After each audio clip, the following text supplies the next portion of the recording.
Welcome, ladies and gentlemen, to this community showdown. It's going to be the Beastmen led by Dante's Inferno facing off against Tzeentch in Ulrich Rahl. So it looks like it's going to be Malagor the Dark Omen, the Red Bull Man himself, versus what appears to be an Exalted Lord of Change. I often get them confused with Kairos, but I think Kairos has two heads, so should be able to identify him from there.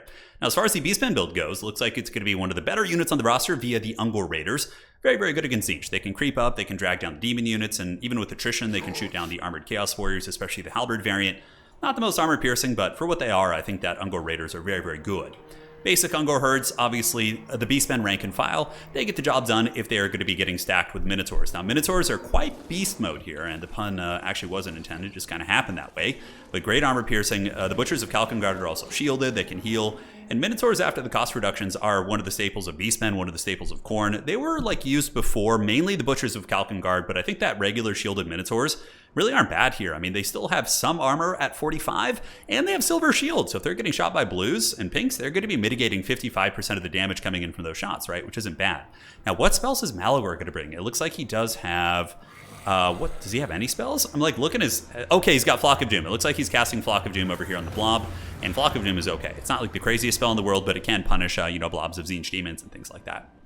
Exalted Lord of Change for Ulrich. Very, very nice. It does have the blue fire, no pink fire, no blue fire spam. So that's going to be potentially a bit of an issue because Minotaurs do go down very quickly to the blue fire spam. So I think he's going to be missing that. But pink fire is good for clearing out Ungors and Gors and things like that. For the rest of the Tzeentchian army, it's going to be Spawn, Severed Claw. Oh yeah, baby. He's got the ROR. Aspiring champions here. Oh, anti-large. Okay, I'm curious to see how they do against the Minos and some of the monsters. Halberds, Marauders, Halberds, and Marauders with a couple Spawn giving mass so the Beastmen can't bully through you. And that is it. Now, the Spawn dies super quickly against Ungor Raider Focus Fire, so yeah, we'll see how long they last. So it looks like some Marauders going to be chilling in the bushes, going for that side objective. We are here on the Proving Grounds, which is one of our Total Tavern Tournament map packs. I see people in the comments often asking if these maps are in the base game. They're not. They're modded maps. I'm working on getting Creative Assembly to add them, but it's a work in progress.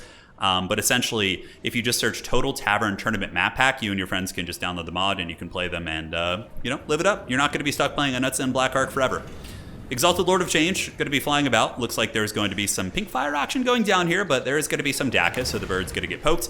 But you can see pink fire is a very, very good spell. Tzeentch, of course, to no one's surprise, has good magic, as they should. Tzeentch is a faction that I think it comes out the gates really strong, much like, well, Khorne has better sustained fighting, for sure. But when Tzeentch runs out of magic, it certainly can fall off a little bit in the late game, because their magic is very good, and it can often carry many of the games via the pink and blue fire spam. So Chaos Warriors are on the point.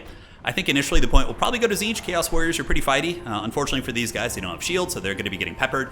You guys see what I'm saying about just the persistent Daka? It gets through their shields very quickly, starts to wear them down, and we are going to be seeing the Ungors engage. And oh, I really like this, using a Feral Manticore just to attack the Lord of Change. I mean, these things, obviously the Lord of Change would win in a sustained fight, but it's going to take a ton of damage in the process and not going to want it. So it looks like the Portal Glyph is going down. Really, really good ping fire there by Ulrich.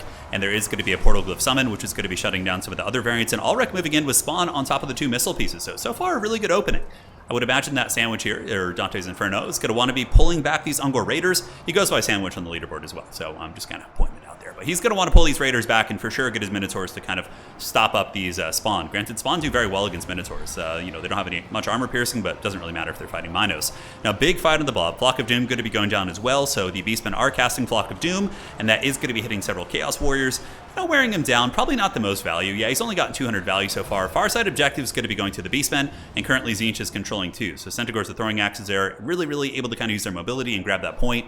And Tzeentch is certainly being the aggressor here. Ulrich Rahl up 2,800 to 2,000 value. You can see currently Tzeentch does have about 500 more value on the battlefield. And this is relatively rough for the Beastmen, right? You have the Warriors of Tzeentch with the Halberds attacking into Minotaurs. They might get dragged down just by the sheer numbers of Beastmen here, but overall that's a pretty cost-effective engagement there for the Halberds to be fighting, as they will get those good attacks. Now, big Tzeentch army ability going down by Ulrich, which does help him maintain his value lead that he's slowly losing, as the throwing axes do get in there. So Centaur's the throwing axes, and the Raiders are now coming back online. So we saw when Tzeentch got the big rout on the ranged core of the Beastmen, they started to pull ahead in value. But now that some of the Raiders are coming back online, Centaur's the throwing axes have gotten into reinforce, and the Flock of Dooms are really, really nailing big blobs of units. They seem to be doing pretty well for themselves. So the big chicken is back, his shields are regenerating, Screamers of Tzeentch being brought in, which is an incredibly nice tool here. Good against Minotaurs, good against Feral Manticores. But those Centaurs just kind of sitting and acting as an archer unit is really strong. I mean, Tzeentch Halberds get wrecked so badly by Centaurs with throwing axes, and we can kind of see that coming into play. Ulrich still does have a little bit more value on the battlefield, but it seems like the Beastmen have a lot of units rallying here, which is going to be shifting the momentum. We also get Minos with great weapons coming in. The big bruisers of the Beastmen, they got their hooves out. Or Torox, I suppose. And yeah, they'll be able to kind of cut through some of the spawn that have leaked through into the backfield. We see a couple there, but that Raider focus fire, man, and those Centaur throwing axes really dragging down some of the missile pieces. So in response, you see Tzeentch sending their middle army over to kind of reinforce, and this could potentially open up an opportunity for the Beastmen to push this objective. I really do like this play by Ulrich, sending just a lone horseman over here to grab this. It could force a response out of the Beastmen, but I feel like the Beastmen are kind of all in on trying to win this engagement here, which totally makes sense. This is going to be a big decisive engagement for the state of the game. Minos with great opens, moving into spears. Obviously, you know, not an ideal target, but he's just trying to bunker bust them to break them down, which is sheer brute force, which certainly is a viable tactic depending on the situation. In the backfield, we got Razor Gores and Centaurs coming in for Tzeentch. What are their reinforcements going to be? It looks like not as many reinforcements, although Tzeentch is going to be stealing that, which could lead to a triple cap here. Tzeentch still maintaining a little bit of a close value, though the Beastmen have taken over with 78 to 71, so the Beastmen army is objectively stronger on the battlefield. And Tzeentch, though, does have the objective advantage, as they are going to be controlling all three objectives, and it might take a moment to move them off. They do have a fresh unit of the Chaos Warriors of Tzeentch, which will be very good against many of these things here. But Minotaurs are Minotaurs. They hit really hard, and if you stack enough of those bad boys, I don't care if you're a Halberd unit, you're going to get taken to Pound Town. Really nice Flock of Doom there. Flock of Doom will be able to kind of cut through their shields and butter them up for the old Minotaurs. And this objective might be flipping for the Bray Herd, as the objective on the far side, I think, has just flipped. The Beastmen have responded with some Centaurs, but a little bit too late. That objective is going to be going, and I would imagine some Marauders with Spears will be sent over there to make sure it is stabilized. But the Beastmen have gotten this objective back, and if they can continue value trading as they are, maintaining a bigger army, they will eventually be able to bully Tzeentch off the battlefield and get all three objectives, which is the nature of the beast. So yeah, Halberds getting the Battle of the Bastard treatment from Game of Thrones. You guys remember the scene where Jon Snow and company are fully surrounded, kind of like that for the Halberds here, as they are being circle beaten down by Razor Gores and Minotaurs. A lot of armor piercing there, though they are probably trading okay considering the circumstances. It is going to be the end of the road for them. Over here, we do see the Centaurs with throwing axes attacking the big chicken. A little bit of halberd support here. A nice pink fire coming down from Ulrich does butter up those two units, as the Raiders are going to be getting in position to start punishing this big chicken. Lords of Change, they really don't like small arms fire. They have very low armor. Their shields do save them from a lot of it, but even still, it's not an ideal situation, as the Centaurs probably want to pull back, not get tied up in combat there with the old Forsaken.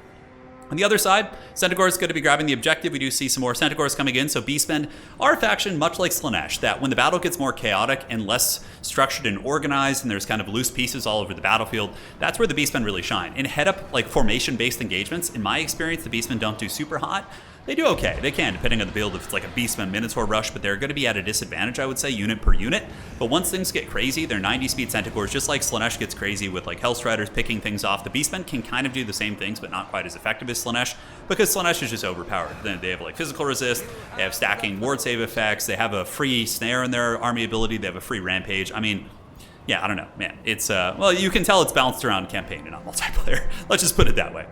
So on the far side, Objective 1 is taken by the Beasts, and it looks like the Centaur is going to be moving in, and if they were to get a full surround on these spears, like one on each side with Malagor helping, even a Flock of Doom, they could probably kill these spearmen very, very quickly. And they do also have the Blackhorns Ravagers coming in, so that's going to be the end of the spearmen very, very quickly. And at this objective, though, it looks like the Changer is going to be taking it back, maybe. I don't know, there are a lot of Beastmen just kind of constantly surging in, and these Minotaurs are doing good. There's great weapons in here. There's Butchers of Kalkengard, which are nowhere near their healing cap. These guys are just absolute middle linebackers. These are going to be one of the few units I see here from Tzeentch that'll trade well into them. So they might be able to get the objective back temporarily, but I think at the end of the road, it's going to go back to the forces. The Beastmen, they're going to bring it home, that's for sure. So right here, objective owned by Tzeentch. We do have the Blackhorns Ravagers cutting through many of these units, including the Horsemen. Spearmen here, of course, fighting to the best of their abilities. Centaur is going to be pulling back, refreshing their charge bonus of 46, which I think is a very, very good call.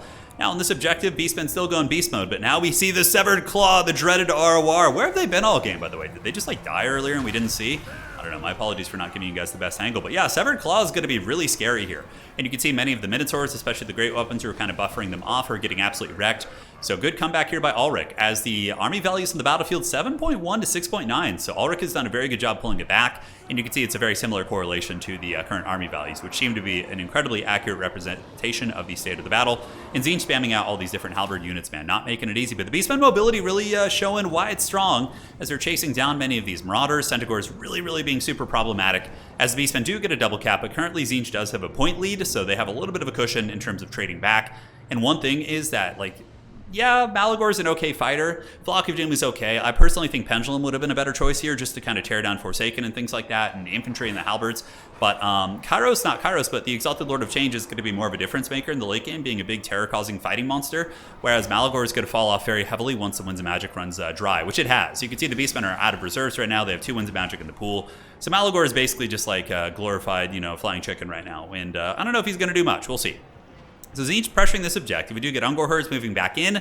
This one's going to be owned by the Changer. So the Severed Claw, man, look at these guys. 900 value on these big boys, as they are able to push off the Minotaurs. This objective is going to be claimed by the Changer. You could probably send your spawn to the middle at this point, although I guess you have to keep it honest here. The Butchers and the Minotaurs with Great Weapons here, yeah, you're going to have to keep both these units here to kind of respect that.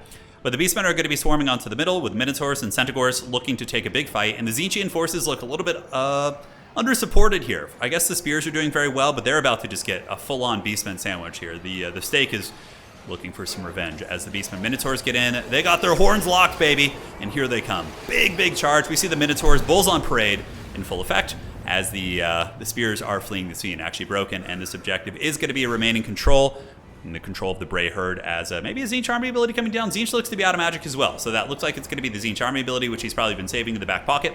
The Beastmen do have the ability to dodge that, and it looks like they're going to take a little bit of damage. Yeah, it doesn't do bad damage, not bad at all. And the Centaurs do get away, and the Minotaurs with Great Weapons continue to just take these Forsaken to Poundland and stretch those pounds.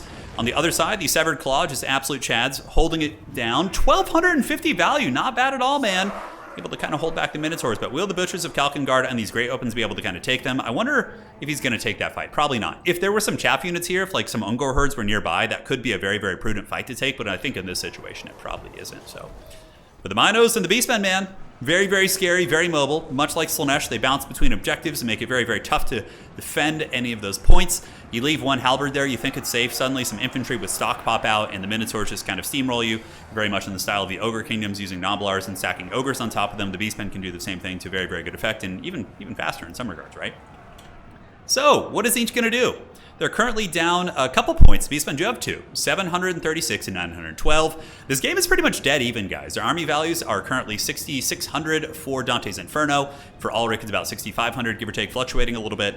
And yeah, the value trading's even. These players clearly very evenly matched, and they're having a great duel of fates here. More and more Spears coming up to try and deal with the Minotaurs, but if the Beastmen get that value lead and get to the point where they only need one objective, they're pretty good at Helm's Deeping, because they don't necessarily Helm's Deep by swarming objectives to one point, but when you go all in to try and get the Beastmen's last point, they can surprise you with like 3 or 4 really fast units. And this is what I'm talking about, the power of stock and domination mode, right? Like currently Ulrich doesn't see this coming.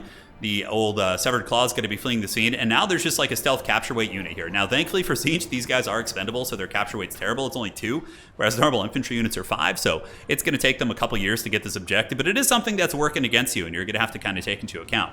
Now, Tzeentch looks like they're going to eventually get this middle objective back. The Minotaurs are not having a great trade versus these Marauders with Spears, and we have some basic Marauders moving up as well. Screamers of Tzeentch on top of the Butchers of Kalkengard is also quite cost-effective, but they're pretty glass cannon units with only 22 melee defense, so even the Haggard Razorgores getting that rear charge bonus is going to be a little bit tough for them. So Tzeentch responds. They pull the Marauder Horsemen over. Marauder Horsemen do have 3 capture weight, whereas expendable infantry only have 2, so like Bretonnian Peasants, Gaven Slaves, things like that. So the old Marauder Horsemen do kind of counter that for a moment. And now the Severed Claws made its way back, and even though they're not good against infantry, these type of infantry, they still would win this fight, obviously. They're basically just middle linebackers. They're Terry Tate, the office linebacker. You guys remember that? Great stuff from back in the day. But Severed Claw, grinding, bumping, having a good time. Big old Exalted Lord of Change there, able to get that momentum, and for sure it's going to be getting some terror routes here in a moment. Middle objective being held onto by the Beastmen, and it's only a matter of moments here before the old Bray Herd overtakes Tzeentch in terms of points. Tzeentch had a pretty big points lead, and it looks like it's about to dissipate here. Side objective owned by Tzeentch. Is Ulrich going to make any plays for the third objective? It doesn't look like it. Looks like he's going to keep brute forcing the middle by sending spears and getting his horsemen to kind of keep poking, but the Ungor herds with their bronze shields are serving as a relatively decent deterrent to that. Objective here, Severed Claw, just chilling. Severed Claw, obviously not an expendable unit, should have the capture weight advantage. Capture weight is, diminished by the models lost, so Severed Claw, I think, still has full capture weight, considering they have 16 of 16 models, whereas these Ungor herds are going to be a little bit beat up. You can see the Centaurs coming in with their capture weight are going to give the advantage there, but Tzeentch is chilling with the big chicken, and I'm surprised the big chicken isn't in here getting the terror routes down and just pushing those guys off. But will Tzeentch be able to get the middle? That's really, I think, going to be the big determining factor. I don't think he's going to go for anything on this side. We do see Forsaken and infantry spam coming in. And Spears versus Pigs and Minotaurs is cost effective, but they are being worn down. Beastmen do have really, really good charge bonus, so cycle charges from the Beastmen can be very, very pertinent at, if the Spears are embroiled in combat, their charge bonus isn't going to save them, right? So if they can be held up by something else and you can cycle charge them with these other monsters, they can do well. Minotaurs with shields in, probably going to be able to finish off the Marauders. Really, really good micro by Dante here. He's just pulling back, cycle charging, not letting his units sit in Spears for too long, working with what he has, even though he's having to face off against some of the counters. Now, I like this. Look at the Beastmen are just chilling here with their ambush. They are going to come back in after the Severed Claw, and with good micro, I think these two Beastmen units might be able to defeat the Severed Claw on this point. We'll have to see. So Tzeentch kind of faltering a little bit. They're getting pushed off the middle point. Now we do see the value lead, or the point lead, being overtaken by the Beastmen here. As Tzeentch continues to move in, we see the Forsaken of Tzeentch on their way up. Here they come. They got their claws out for the changer, baby. I love the way that Tzeentch Forsaken look. They're so damn cool. That would actually be a really easy thing to paint in tabletop too. Like the new Games Workshop contrast paints. If you just paint the contrast paints over metallics, you basically, if you're a new painter, just spray paint your Tzeentch model whatever silver armor you want it to be, okay? And then just use the teal and turquoise contrast paints over them, and dude, it looks so good. It looks so good. Honestly, Tzeentch armies are so easy to paint nowadays with the new contrast paint line, which I wasn't a fan of at first. For traditional paint, I felt like it looked a little bit more kind of haggard, but I think when you use it in that way, and it can give you these unique effects, it's quite nice. So Blackhorn's Ravagers don't want to be fighting Forsaken. Forsaken got a lot of armor and huge shock damage, and they're ready to go, man. At this point, being held onto by the Beastmen obviously have Minotaurs coming in. Minotaurs are basically a hard counter against Forsaken. A big armor-piercing unit. Obviously Forsaken of armor, but going to be mitigated by the Minotaur's horns and big scary weapons, and they do get the rear charge from the Blackhorn's Ravagers, which are almost as big as the Forsaken. Gores are obviously pretty giant. I think the average gore is 7 feet tall or something. They're pretty terrifying, right? The average state trooper is probably 5'7", 5'10", around that height, and yeah, you just get these 7 foot tall, just super jacked Beastmen. Pretty scary stuff. So this objective being flipped, Tzeentch does have a little bit of capture weight here, but that capture weight's going to be diminishing very quickly, as most of the units being sent in are easily countered by the Minotaurs. However, these Minotaurs and Razorgores here, it looks like they might just be dragged down by sheer numbers. So will the Beastmen be able to kind of hold on? This objective owned by Tzeentch as well. So Ulrich Rawl's kind of pulling it back here. His army is a little bit weaker on the battlefield. Far side objective owned by the Beastmen. Looks like there's not going to be anything contesting it there. And this objective might be flipping, ladies and gentlemen. The Blackhorn's Ravagers trying to fight. The Beastmen sending in some Centaurs to try and force off some of these infantry units and hold on to it. Do they have anything else coming in? It doesn't look like it, so Tzeentch might be able to get this point, and they're still at a point where I think they can get it if they flip it. Oh man, it's getting really, really close. We'll find out in a second, because we do have these handy spectator mod, which is going to be giving us a little bit more information here. This point held on to by Tzeentch. He's been trying to get this one back, but the Tzeentch infantry and all these spears and pointy sticks proving to be very good. And guys, looking at the current tail of the tape, the Beastmen will be winning in 59 seconds. Looks like they still have the double cap. Yeah, they do. Okay. So this objective, oh man, Tzeentch wasn't able to flip it. Oh, they were able to flip it. Okay, that's the one they were holding on to. My brain totally all over the place, just excited. The Beastmen do have the outside objectives, but looking at it right now, Tzeentch does have the one objective. It looks like they're going to be contesting the other one. At this point, I don't think there's much of a chance. I think the Beastmen mobility is going to be coming in, just chasing things down, and that probably will be GG well played. So yeah, the middle objective is going to be taken by the Beastmen as well. For a second, my brain, I just totally had the orientation off, but still, very exciting game. Hopefully you guys enjoyed that one. You got to see the powers of the Bulls on parade. I think the Beastmen build was pretty great. The only thing I didn't like was Malagor. I feel like he's very suboptimal, 800 value, probably didn't even pay for himself. I think if you mix in someone else, yeah, you probably would have been an easier win for Dante, for sure. But yeah, Minotaurs did good. Centaur Throwing Axe is pretty amazing against all those halberds and spawn. And Centaur is very great. Ungor Raiders, always a cool unit. They did get shut down pretty well by Tzeentch. And yeah, Ulrich was behind in the beginning. He did a good job clawing his way back. Really, really fun match. And hopefully you guys enjoyed that one as well. Looking at some of the value here for Tzeentch. Looks like the Forsaken didn't do bad. Cutting through chaff. Halberds, obviously some of them 2,000 and 1,000 there. Whereas these spears all pretty much paid for themselves. Granted, they were probably summoned twice over. GG well played. See you guys next time. And that is it for today.